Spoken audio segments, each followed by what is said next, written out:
Ladies and gents, welcome to Reaction. This is the Article of Confederation, Ratification, Extra History Part 2 by the channel Extra Credits. The Continental Congress sent the Articles of Confederation to the 13 states for ratification, but Maryland insisted on changes that Virginia rushed to oppose.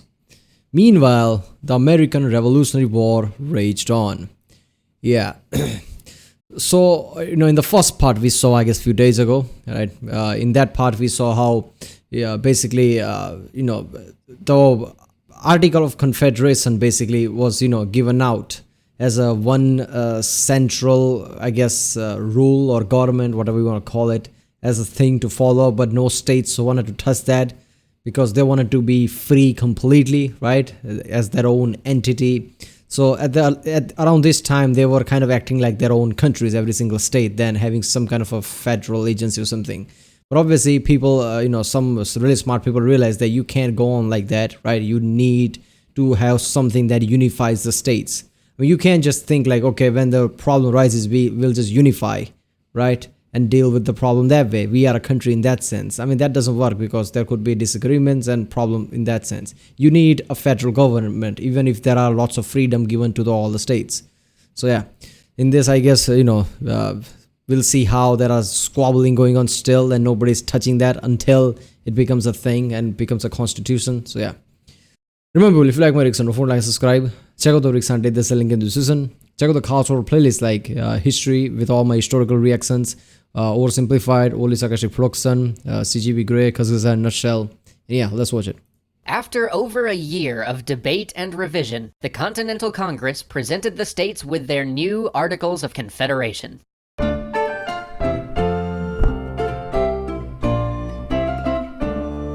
The Congress had done their best to create the government that the states wanted, one that left them free to govern themselves without any congressional meddling, but also one that let Congress continue its work conducting that tiny little matter of the American Revolutionary War, which was still going on, by the way. Hoping to keep things moving, Congress set a deadline. The states must ratify the Articles of Confederation and make them official within 3 months. It would take over 3 years. Long before the Revolutionary War had started, when Great Britain had been granting charters to start colonies in North America, they had been a little lax about defining the territory that each colony would control. It was a new world. Nobody had good maps yet. What are you gonna do? What they did was tell several colonies that their borders extended all the way from the East Coast to the West Coast, wherever that was. It kept things simple, and after all, this new world couldn't be that big, right?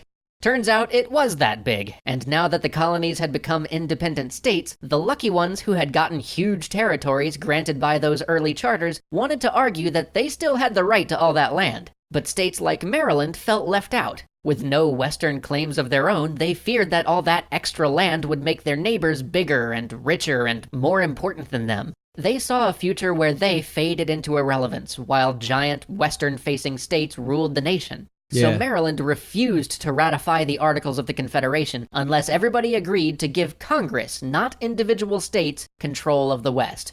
Congress liked that idea, but they knew that if they allowed one state to start making changes, all of them were going to want to. So they said no. And Virginia, who was exactly the neighbor Maryland was worried about, suggested that they all needed to join together in harmony to focus on the war, get these articles ratified already. And hey, if Maryland wants to be a pain about it, maybe we just cut them out of this entirely. Also, by the way, the West is ours, and we're gonna do what we want with it, so back off.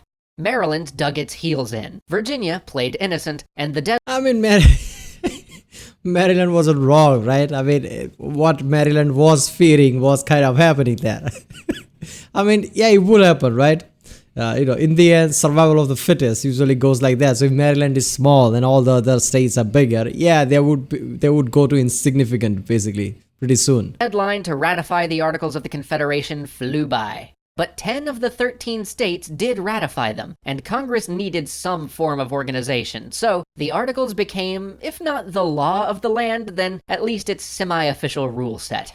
Meanwhile, the British had not exactly agreed to take a time out while the Americans decided what they wanted their new government to be. The war was still going on, and the situation looked pretty dire for the Continental Army. That same winter that the states had spent bickering over who got to control what lands, the soldiers spent freezing and starving to death in their camp at Valley Forge. George Washington, whom Congress had appointed to lead the army back when all this war business began. Yeah, we saw that in an oversimplified video, right? I mean, at that time, the morale was running low, right? People were questioning George Washington by that point.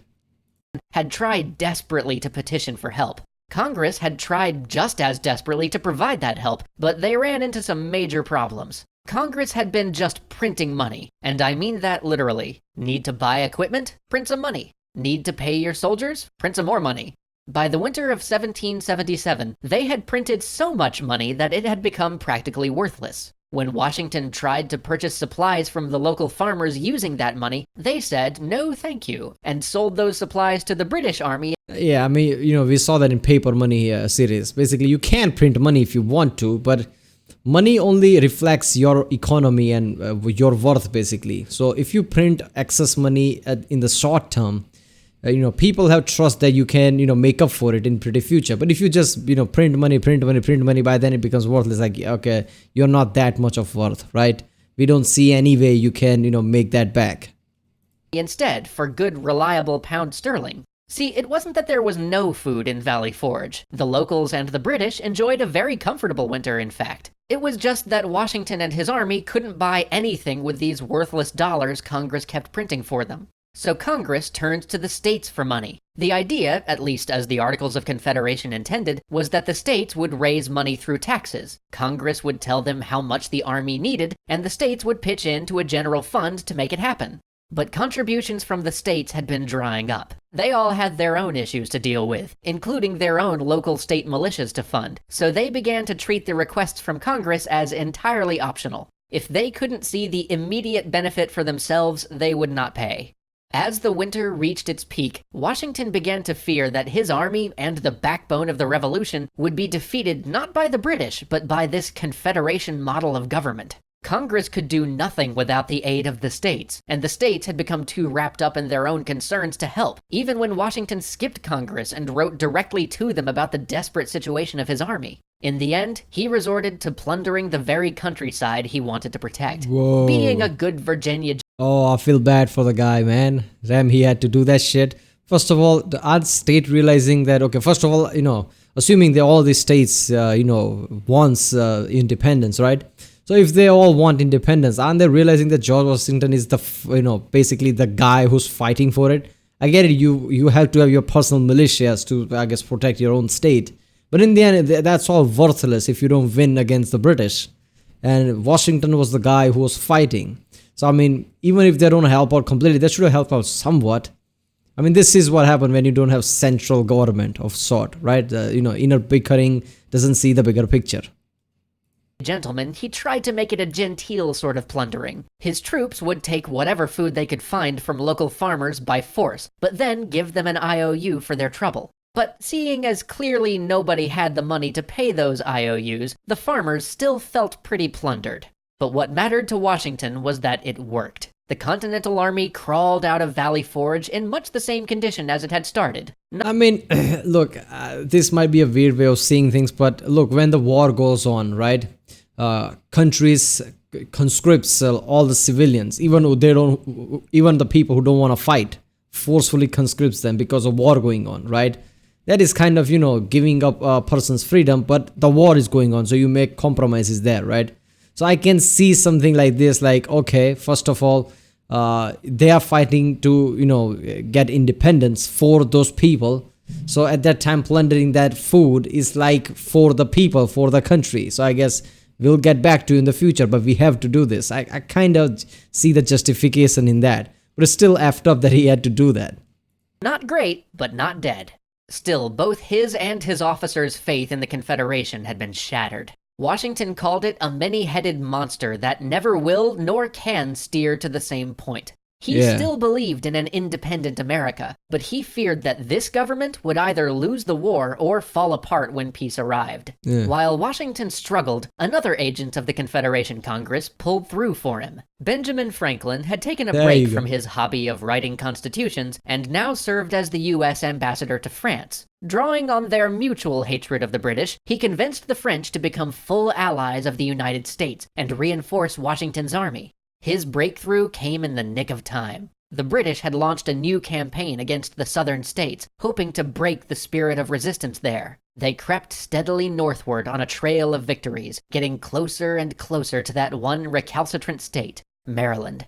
By now, every state but Maryland had ratified the Articles of Confederation. They stood fast in their refusal, but totally alone. They begged the French for help, and the French told them to ratify the Articles like a good little state and they would think about it. With no other options left, Maryland decided that Virginia might be a bad neighbor, but Britain would be worse. So they ratified the Articles. The Confederation Congress finally became official. And yet it was already falling apart. States continued to ignore requests from Congress except when it suited them, and even then they never had as much as they were asked to pay. Realizing that Congress had no real power, the delegates themselves began to ignore their duties. Time after time, meetings of Congress had to be disbanded because over half the delegates simply didn't bother to show up to vote. Support from the French had helped to keep the Continental Army together, but they were still starving, and Congress had no way to raise money to feed them. Their early methods of funding the army without support from the states had stopped working. The money they were printing had practically no value, and the loans they'd taken out from citizens and foreign powers had ballooned into wildly uncontrollable debt. If the Confederation Congress had any hope of seeing this war to the end, they needed somebody to get their house in order. They needed to stabilize their currency, establish reliable sources of revenue, and prove to the watching nations of Europe that they were not a government on the verge of collapse. They needed a financier. Yeah. Damn, yeah, Article of Confederation got ratified, but what's the point of it's just paper in the end? If states gonna ignore it, that's just effed up, right? Damn, it's weird to see how United States, as we know today, started with such an inner bickering, right? No central government, and right now, US's government is one of the strongest thing in the world. Yeah, what events happen in the early years, I mean, that doesn't change that, right? So I can already see the jokes coming, but still, you know, United States government and the army is one of the strongest and stable there is, right? So it's weird to see how it started like this and now it's that. Alright people, that was the Article of Confederation Ratification by the channel Extra Credits. If you like my reacts and don't like, subscribe.